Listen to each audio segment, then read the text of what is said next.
If you're interested in the story behind the business headlines, check out Big Technology Podcast, my weekly show that features in-depth interviews with CEOs, researchers, and reformers in business and technology. Hi, I'm Alex Kantrowitz. I'm a longtime journalist, CNBC contributor, and the host of the show. I empty my Rolodex every Wednesday to bring you awesome episodes, so go check out Big Technology Podcast. It's available on all podcast apps. Would love to have you as a listener.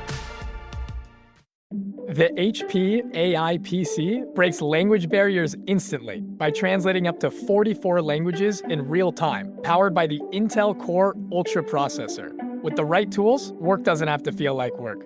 Learn more at hp.com/AI PC. Hello, my fellow negotiators. How would you like to get the same expert insights and key takeaways in just a fraction of the time? If you answered, I would love that, then sign up for Negotiate Anything Premium today. Negotiate Anything Premium is designed for listeners just like you, people who are looking to level up their careers and relationships while juggling all the pressures of everyday work and life in general. So what are you waiting for? Negotiate Anything Premium offers ad-free listening because every second counts. Enjoy uninterrupted episodes to maximize your learning. Episode summaries. Get the most important insights from every episode quickly and efficiently. You'll also get mini episodes and highlight reels. You'll be able to dive into your favorite topics and tackle your most challenging scenarios with concise, impactful content. And then lastly, our question and answer forums. This is where you can ask me anything and get my advice on how to negotiate and navigate the most difficult conversations in your life and business. Don't miss out on the career of your dreams just because you're short on time. Negotiate Anything Premium is your key to building confidence, unlocking your potential, and earning more of the life that you deserve. It's everything that you love about the Negotiate Anything podcast, but in half the time. The best part? You can get started with your 7-day free trial today, so there's really no risk. Take it from me. As a lawyer, entrepreneur, father, and husband, I know that every minute counts. Are you ready to negotiate more of the best things in life? Join our premium community today. Mark, thanks for joining us today. Oh, it's my pleasure. Thanks for the opportunity. Yeah, absolutely, my friend. So how about you get us started by telling us a little bit about yourself and what you do? Well, I spent about 100 years selling chicken. I used to work for Chick-fil-A Incorporated. I started as an hourly team member. I was awful. We won't get into that. I made my way to the corporate headquarters, and I became the 16th corporate employee for Chick-fil-A. Started working in their warehouse and their mailroom, and that was about 45 years ago. Had trouble holding down a job all those years within the business. I worked all over the business. I got to start some things, not because I was talented. I don't think it was like, let the kid do it, let the kid do it. And so I started our corporate communications group, and I started our quality and customer satisfaction group, so forth and so on. Ended up doing a stint leading in field operations, led our training group, started our leadership development group, so forth and so on. Took an early retirement almost a year ago. After 44 and a half years, I asked him, how long do you have to stay to get a full retirement? But that's another story for another day. So I took my early retirement, and I have co-founded an organization called Lead Every Day. And basically, I'm doing the same work I've been doing at Chick-fil-A. We're just trying to help leaders grow their capacity and change their world. And I tell folks all the time, you can retire from a job, but I don't think you can retire from a calling. And my calling is to serve leaders. And so I just get to find new ways, different ways, new formats, new avenues to do that. And so that's the journey I'm on.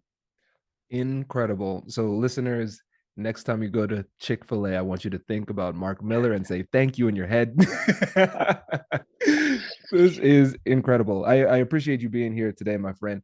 And today I'd like to just talk about some of the tough conversations that leaders have to have.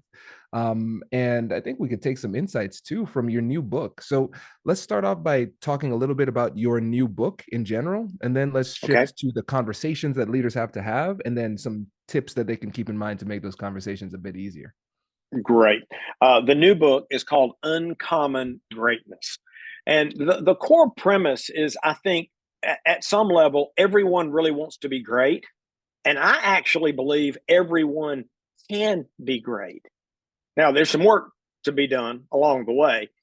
And we decided to write this book for leaders because I've spent my lifetime around leaders who are pursuing greatness, chasing greatness. Again, nothing fundamentally wrong with that, but most all of them ultimately find, assuming they achieve some level of greatness, that it's not fulfilling, it's not life-giving, it's not soul enriching, it doesn't last, and many of them regret what they paid to end up where they are. And so we have been encouraging leaders for decades to pursue uncommon greatness. It's a greatness that actually focuses on eliciting greatness from others. It's the leader's heart is to serve. And yes, you need to pursue personal excellence to give you the moral authority to encourage and challenge and equip others. But don't settle for common greatness. And so if you buy that premise or not, even for those that may be saying, I'm not sure about that, some are going to say, yeah, but how do you shift? How do you change the ladder? It's leaning on one wall and you need it to lean on another wall, right? How do you make that transition? How do you make that shift? And we would argue that it's about uncommon leadership. Uncommon leadership leads to uncommon greatness. And so I don't know how much of the book you want to get into, but we outline 5 fundamentals. I'll give you a quick backstory. Some might find this interesting. We started this work over 25 years ago at Chick-fil-A. And this was not studying Chick-fil-A. This is studying leadership. All the books we've now done 12 over the last 25 years. And we always begin with the question, what is universally true about a particular topic? The books were never about Chick-fil-A because Chick-fil-A commissioned these so we could get better. So we don't want to look in the mirror to try to get better. We want to go out and study the very best in the world. And so 25 years ago, we assembled a team who began to ask, how do you accelerate leadership development and along the way create what we might at the time have called extraordinary leaders. Today, we call them uncommon leaders. And again, I'll spare you the details, but we worked a couple of years and we didn't know any better because we're in the chicken business. We had no concept here. This was the first time we'd ever really tried to strategically and purposefully focus on leadership development, because what we found is that we didn't have a leadership bench that we needed. And I don't believe you can outgrow your leadership.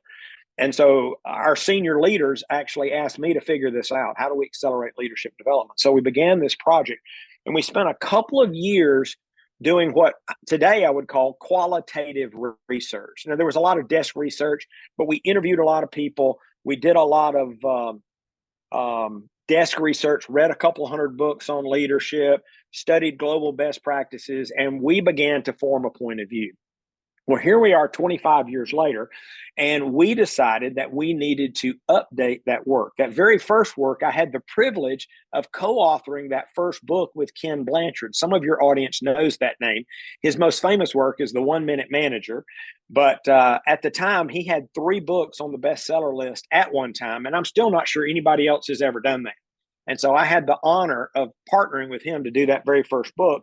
And for those not familiar with Ken, he really popularized the fable, the parable. And so we did that first book a long time ago as a business fable. And so when we were decided to refresh this work, we said, okay, let's do a traditional book, like somebody called it an adult book, like a real book. By the way, I've written 9 parables, so I'm a big fan of parables. But I was challenged. Let's give case studies and let's give data and let's give facts and let's make it for those folks that won't read a parable. And so we went out and conducted global research, which we've done for several of our projects. On this one, we ended up interviewing or surveying over 4,000 leaders in 6 countries. And we were attempting to, we hoped that we would validate what we had discovered 25 years ago. But if not, we wanted to know that. And at the same time, we hoped that we would find new insights and new perspective that would help us kind of modernize the work we did 25 years ago. And so this book is a fresh take at some timeless truth that we began writing about, thinking about, and talking about 25 years ago. Wow. A lot of work went into this. And Yeah. again, to be able to synthesize that into the key takeaways Yeah. is powerful. And while we're on the topic, let's talk about those 5 key takeaways, and then we'll Sure. transition into the Yeah, I'll give them to you conversation. really quick. Yeah. There are 5 fundamentals. The first is to see the future.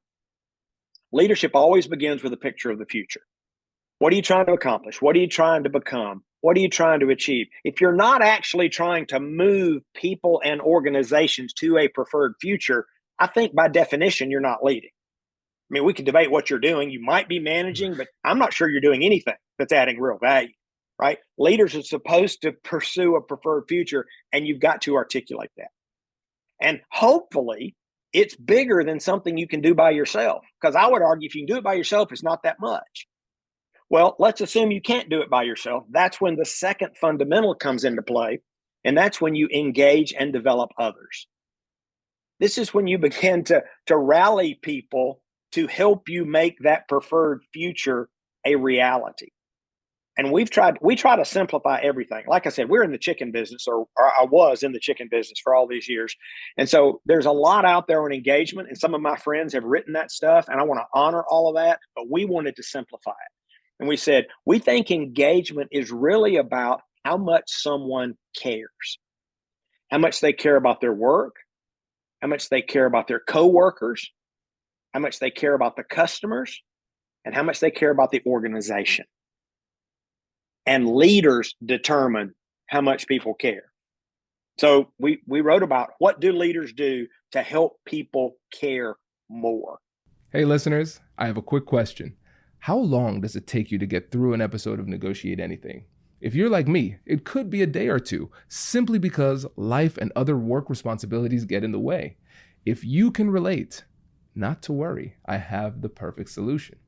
Join Negotiate Anything Premium to level up your negotiation skills in half the time. With ad-free listening, episode summaries, and mini episodes that are exclusive to Premium, you can get your favorite expert insights in 10 minutes or less. Not only will this save you time, but it makes preparing for your difficult conversations just that much easier. Just download a quick mini episode or a key takeaway guide, and you're on your way to negotiating more of the best things in life. Here's what you get when you join Premium. First, ad-free listening. No more interruptions, just pure, focused learning. Episode summaries and quick worksheets. Quickly absorb the key insights and expert strategies with ease. Mini episodes and highlight reels. Get concise, powerful content on your favorite topics, which are perfect for those on-the-go moments. Question and answer forums, where you can ask me anything and get my expert advice on any of the difficult conversations you're having, whether it's at work or at home. And you'll get all of this for less than $10 per month. So what are you waiting for?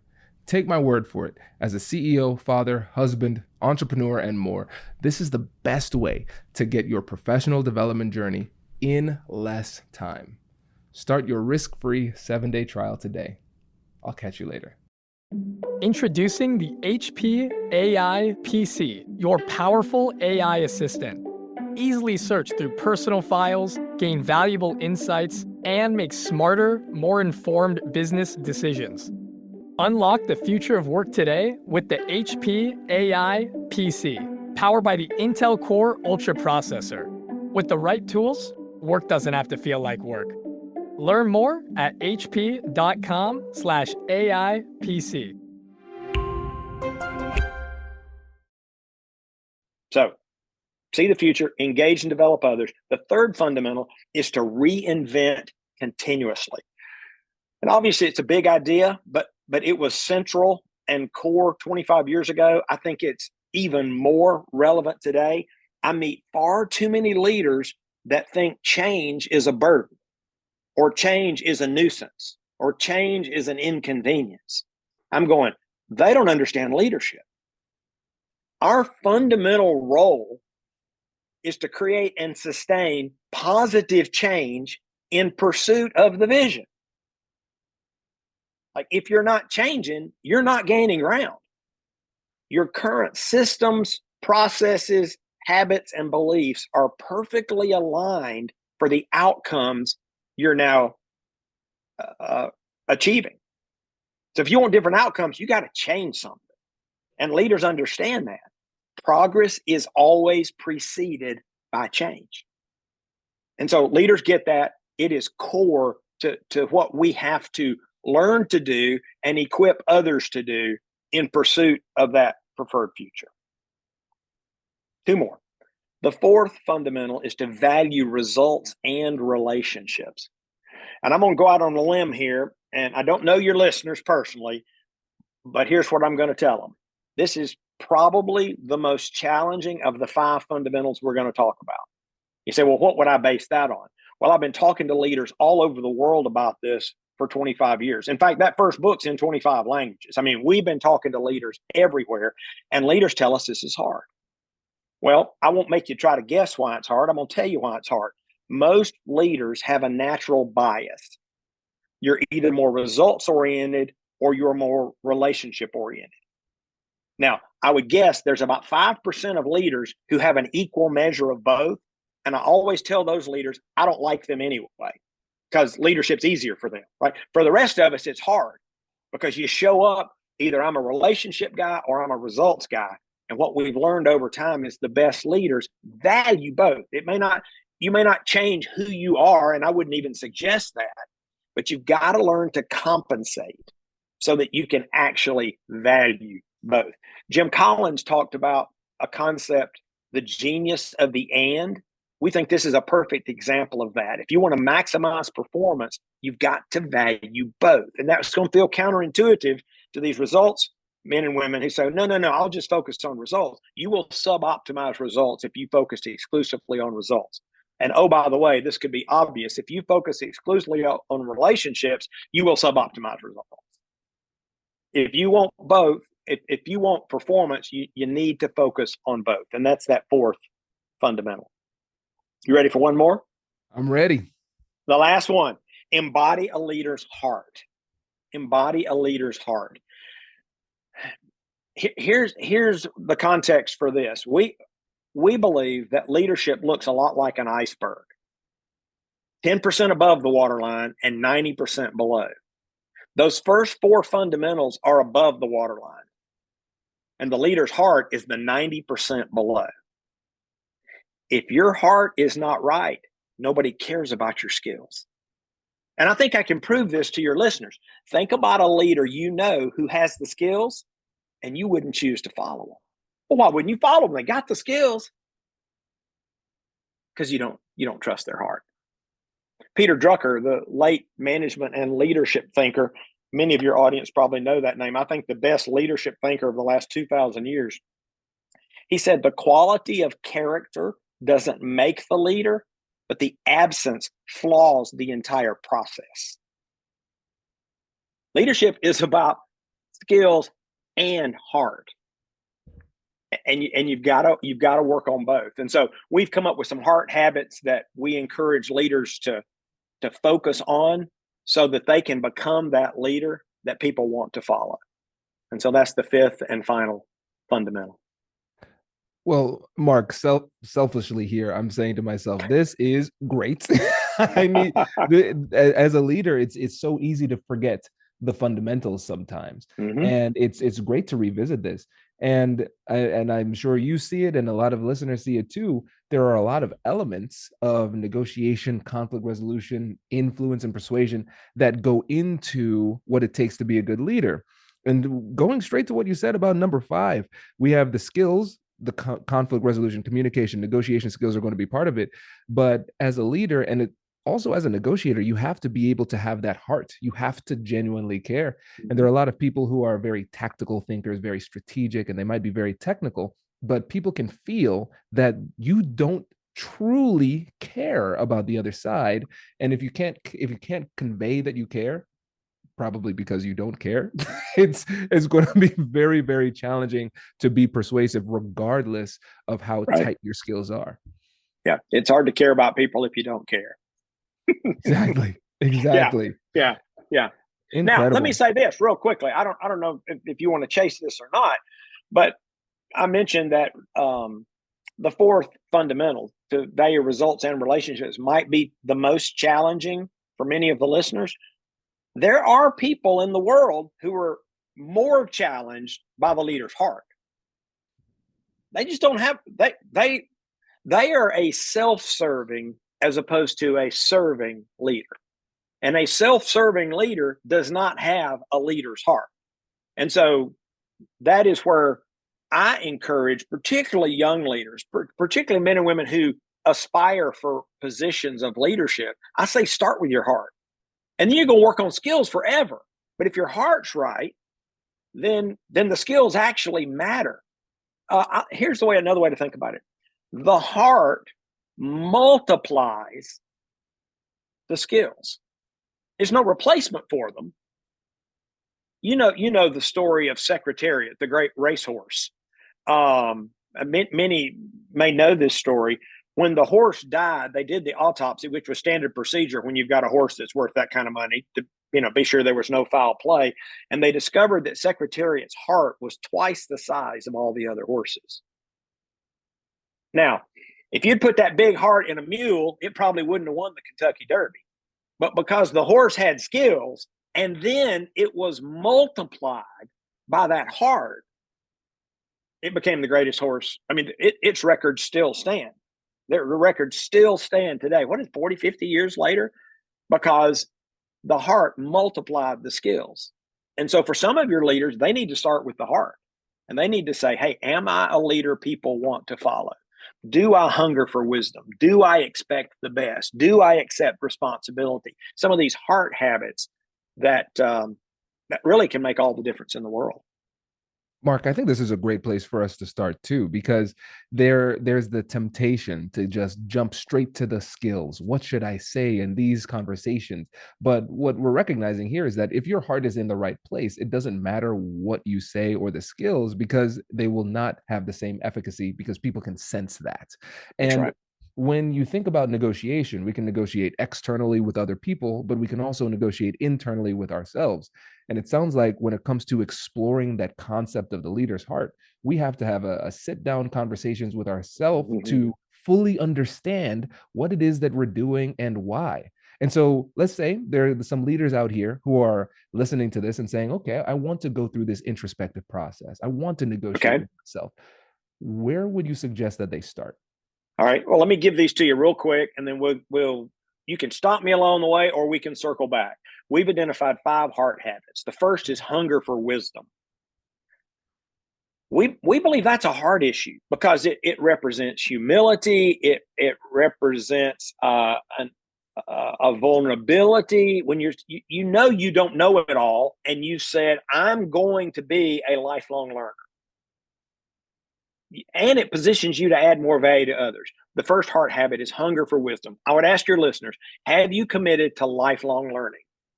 And then could I follow you around all day and know that? Like, well, how would you know that? Well, are you listening to podcasts? Are you reading? Are you asking questions in conversations? Not when you're negotiating, just when you're going through life. Are you a learner? That says a lot about your heart. It says a lot about your heart. Second, do you expect the best? Are you an optimistic person? Now, there are people who have a natural bent toward pessimism. I'd say a couple things. One is you got to work on that, or you don't need to lead anything, because leaders are, as Napoleon said, dealers in hope. If you're a pessimist, how are you going to get anybody to follow you? I mean, really follow you. They might be on your payroll, but there's a difference between commitment and compliance. And it's real hard for pessimistic leaders to get commitment. It's hard for them to rally people to a preferred future. So again, you can work on developing an optimistic spirit. Not that you're not grounded in reality. The best leaders always are, but they believe in their own agency, and they believe in the agency of the people that they have around them to actually change the future. That's why their optimism is so powerful, because it's rooted in their beliefs. It's rooted in their heart. So, hunger for wisdom, expect the best, accept responsibility. The best leaders don't place blame. Now, if something goes right, they're quick to give praise. And you can see this. It's so fun to, after an NFL football game, I can tell you who the successful quarterbacks are and who will be successful. Because if at the end of the game they're talking about how well they played, or if they're blaming everybody else, that's all you need to know. Right? If their team won, they're going to be talking, the best ones are going to be talking about the linemen and the receivers and the coaching staff. And if it didn't go well, you look at some of these great quarterbacks who lose, and they'll be in that press conference saying, I've got to play better. I've got to lead better. The best leaders, they have this heart that enables them to accept responsibility. Number 4, the best leaders, the heart habit that they cultivate, these uncommon leaders, is to respond with courage. People want to follow men and women who are courageous. If you don't want to have that hard conversation, you think your team knows that you're not wanting to have that hard conversation? And they're wondering, are you clueless? Are you a coward? Do you lack competence? Are you engaged or disengaged? And as leaders, when we don't have hard conversations, we are allowing our leadership to evaporate right before our eyes. People want to follow courageous leaders. And then the 5th and final heart habit, I would offer, if you're only going to attack one of these first, like if you say, okay, where would I start with the heart habits? I would say it's with this one. Think others first. Now, that is not our natural instinct. And I would guess in a negotiation, it's almost never our first instinct. And I'm not judging how people negotiate, but I'm just telling you, the best leaders think others first. And what I mean by that is they're trying to add value to others. They're trying to add value to others. And I would encourage your listeners to try something. I call it an experiment. Take the next 24 hours. I want you to see what would happen to your life and your leadership if you tried to add value to every person you encounter. Now, there are people listening going, well, that's impossible. So hold on, listen to what I said. I said, try. It's the trying that transforms you. I mean, there's so many ways to add value to people. You can encourage people. You can challenge people. You can resource people. You can compliment people. I mean, you make your own list. There are probably infinite ways you could add value to another human being. But here's the magic of it. If I'm trying to add value to you, who am I thinking about? I'm thinking about you, not me. So I've shifted my focus. So I'm wondering, I don't profess to know anything about negotiating, particularly at a professional level, but I wonder how that would change if you're thinking, I'm trying to add value to this person in this process. I wonder what that would look like. I wonder how that would change things.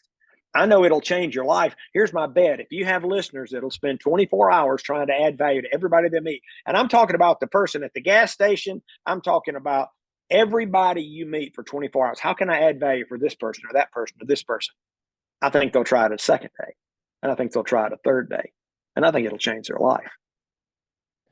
Now, it's no substitute for these skills, but it'll start getting your heart right. I had a coach one time tell me, he said, I don't know what to do with you. I'm paraphrasing. He said, when you walk in a room, you're not trying to take charge. I said, well, you're right. Thanks for noticing that. He said, well, that's what leaders do. I said, no, that might be what those chasing common greatness do. I said, what I'm trying to do when I walk in a room is figure out how I can add the most value. And maybe it's to take charge, and maybe it's to take out the trash. My wife will love this episode. So you're going to go home and need to take out the trash, brother. Go take out the trash. Oh, man. And Mark, what I love about this is that you can take these exact same principles and apply it directly to negotiation and difficult conversations for leaders and anybody who is out there having these tough conversations. The hunger for wisdom. I mentioned to you before, we have over 1,000 episodes, and I learn something new in every single episode, and I'm just excited to learn something new. And when you surround yourself with information and knowledge and constantly feed yourself, your body and mind have no choice but to improve. And so that's going to be a key to becoming a better conversationalist and negotiator too. And if you're in a negotiation, again, I'm speculating, correct me here. If I go into a negotiation, let's say you and I are negotiating, which I would not want to negotiate with you, but let's pretend we were. And I go in with a mindset, I'm going to see what I can learn about you, about your perspective, about what a win looks like for you, about your history, about your bias, about your passions. If I have wisdom, if I'm hungering for wisdom in this negotiation, I think that helps me negotiate better. Absolutely. Negotiation is an information game. And I'm not gaining information if I'm just talking over people all the time. It goes back to your example there too, taking control of the room. I think it's a very old school and limited perspective there too. That's who. Okay, if I'm negotiating with somebody or if I'm on somebody's team, do I want do I want to negotiate or be led by somebody who takes control of me once I enter the room? That's unpleasant. Nobody wants that. Exactly. And so it really, again, these mindsets will change the way that you behave. And then expecting the best, if you go into these negotiations expecting that it's not going to work, then it's not going to work. It's what is it, Henry Ford, Ford, who said whether you believe you can or you can't, you're right. You know, Exactly. If you have that mindset, you're not going to be successful. Accepting responsibility. I have this concept called conversational leadership, where a lot of times I realize that other people blame the other side or the other person for the conversation going poorly. But as negotiators and leaders, we have to take responsibility for the conversation going well. If somebody's not performing well or they're being disrespectful or mean or rude, it's my responsibility to show them how to negotiate in the process of negotiation. And then lastly, think about others first. That goes straight to empathy. I have to understand the other side. I have to think about how I can help you find your victory. I have to understand your victory and then try to help facilitate that victory. And then I know that if I do a good job of doing that, you will be more willing to work with me as well. So this tracks perfectly with negotiation. There you go. Well, good. I was hoping we could add value today. There we go. I knew it. I knew it. Mark, this has been an absolute masterclass, my friend. And before you go, I want to give you an opportunity again to let the listeners know about you, your work, and the book again, and how they can get in touch. Okay. Thanks for that. So my cell number is 678-612-8441. And I would encourage you, if you can, to put that in the show notes, because some people are driving. 678-612-8441. So I'd love to hear from you if you've got a question or if I can serve you. My email is mark@leadeveryday.com. And the website is leadeveryday.com. And the books are available. All the books are available anywhere you buy books. Oh, okay. Yes, Mark, I will let you go. But listeners, I hope you recognize what just happened. That's never occurred on this show. I thought you were joking. You're not joking. So no. Going back to caring, listeners, when you care, you really care. When you want to add value, you really add value. And this is you showing it. Mark, this is exceptional. Expect a text from me later today. I'll look forward. Let's stay in touch. If I can serve you or anyone that's listening, let me know. Appreciate you, brother. Thank you so much for coming on the show. Thanks for the time. Wait. Now, before you sign off, I have something to tell you that I've never told you before. Just kidding. I've told you before, but you should listen to it again. I want you to know about Negotiate Anything Premium. Imagine all of the things that you love about our traditional feed, plus so much more. I know you like our traditional feed because you're at the end of the episode. And with Negotiate Anything Premium, you'll get more bonus content you've been asking for, more of the expert insights that you can't get anywhere else, and more exclusive behind-the-scenes access into every conversation. Are you ready to get more of what you want out of your life, career, and every conversation? With Negotiate Anything Premium, you'll have access to more high-level, custom-designed content and insights, giving you the tools you need to negotiate higher salaries, better deals, and better relationships in your life and career. Once I had a listener share that Negotiate Anything helped her to negotiate a $53,000 raise. Could this be you? What would that mean for your life? I've seen firsthand the impact this model has had on my life and the lives of my corporate clients, and I am confident that it can do the same for you. Are you ready to negotiate more of the best things in life? Click the link in the show notes to learn more. I'll catch you later.